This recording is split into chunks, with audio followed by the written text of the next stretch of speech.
What are you doing in my swamp? Hello everybody, this is Ogre Boy, and I'm going to be doing my review for the 1996 movie, Pinocchio's Revenge. So in this movie, defense attorney Jennifer Garrick acquires a Pinocchio puppet from a condemned serial killer, and her preteen daughter Zoe mistakes the puppet as a birthday present and grows attached to her new friend. And suddenly, accidents begin to happen to those who cross Zoe, and Zoe claims that it's her Pinocchio doll, but her therapist thinks otherwise. And Pinocchio promises he'll behave if Zoe will cut his strings. Which of course, as you know, definitely does not go the way that he promises. But, I think this is a pretty decent movie. It's not like a masterpiece or anything. It's not one of the greatest horror movies of all time or anything, but I think it has a pretty good story. It's a slow burn and everything. There's not a lot of kills in here, and everything, and the few that we do get, they're not anything memorable. They're not like awesome practical effects and gore and stuff that you would expect from bigger budget horror movies, but I think it works. The main characters in here are really great. I love Jennifer and Zoe. They're both really lovable main characters, and everything. Rosalinda Allen and Brittany Elise Smith do a great job playing them, and they're very believable as mother and daughter duo, and everything. I think they're great, and everything. And I think they work really good together and have great chemistry. The suspense is pretty well done too. They kind of keep Pinocchio in the shadows for the most part, except when they show him just as a regular doll off and on and everything, but it takes a while to even show that and everything. That they kind of keep it on a low budget, and there's even parts when you see Zoe talking to Pinocchio and his mouth isn't even moving and stuff. It was that low of a budget and everything. They were really restrained with what they could do with this movie. But I'll say that even though the acting isn't like anything Oscar worthy or amazing and stuff, I think it's good enough for this movie. This is a low budget, I'm pretty sure direct to video movie from the 90s, so I think that for what we got, it's not too awful, and everything. And like I said, the kills are okay. There's nothing super memorable. When her friend, her boyfriend, the mom's boyfriend, falls down the stairs and stuff and everything, and you think he's dead and everything just from falling down the stairs, and then he gets put in the ICU, and Pinocchio later goes and unplugs it and stuff, the machine and everything that was keeping him alive and everything, and he dies, and it's just really over dramatic and stuff. But it's got a moment right after when Jennifer is crying and stuff. It's both humorous but also sad, though. If you can get invested into the characters, you can feel bad for the main character, even though the actress's acting is not the best during the crying scene.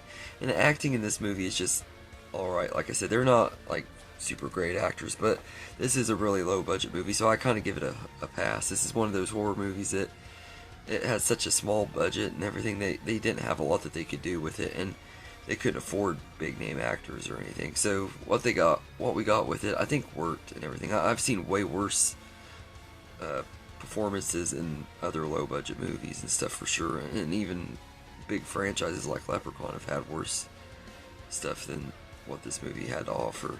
Now, I think Pinocchio is a pretty good villain, and everything. I like that they did play a little bit into the lore of Pinocchio and stuff in this movie.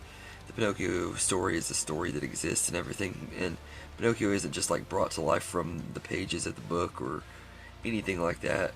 They just take inspiration and everything. The doll's name is Pinocchio, but it doesn't necessarily mean it's the one from the original story and everything. This isn't like a horror adaptation of that and everything. Which, when I saw this movie for the first time, I was really disappointed about that. But this was one that I watched a whole bunch as a kid. I absolutely loved this movie as a kid, and I hadn't seen it in about 20 years or so.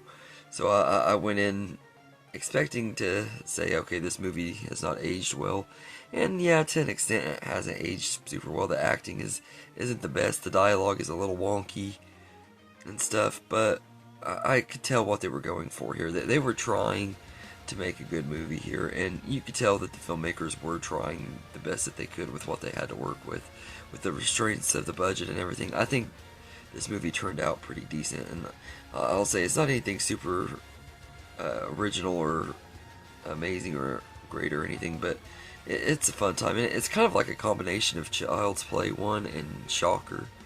The story is kind of reminiscent of both of those, although I feel like they really do take it slow with the slow burn and stuff, because they couldn't really afford to have Pinocchio moving around a lot and stuff because of how small the budget is and everything. But I think they worked that to their advantage and everything, and the ending is pretty decent too, although it's a little bit underwhelming.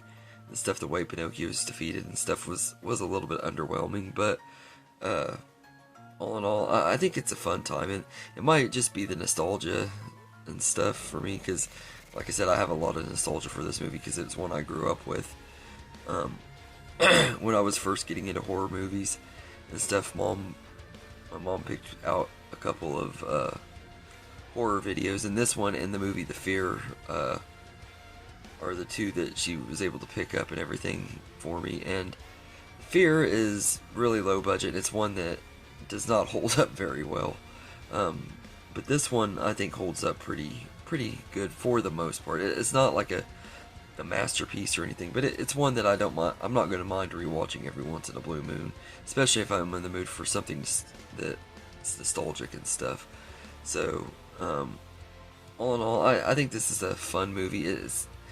I don't think it's as bad as its reputation is and everything. Like, a lot of people just totally dismiss this movie and act like it's a horrible movie. I don't think it's that bad, but I think it's decent enough. So I'd say I'd go as far to give it a 7.5 out of 10, and that might be a little bit high and stuff, but it's just a movie that I personally really enjoy, and I think it's pretty underrated as far as 90s horror movies go. I've always just found this movie to be really fun and entertaining and everything. Could have been better, yes. If they would have had a bigger budget, I think it would have been a lot better, but for what we got, it was good. And also, you got Vern Troyer in here as playing Pinocchio when he's walking and stuff. You can't really see his face and stuff, but you can tell by the way he's walking that it's the guy that played Mini-Me and stuff, so I thought that was kind of cool too.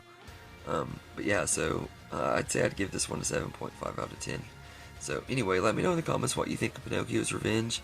Do you think it's underrated like I do? Or do you think it's just mediocre or just forgettable and not very good? Let me know what you think, and I hope you enjoyed this video, and have a good day, everybody.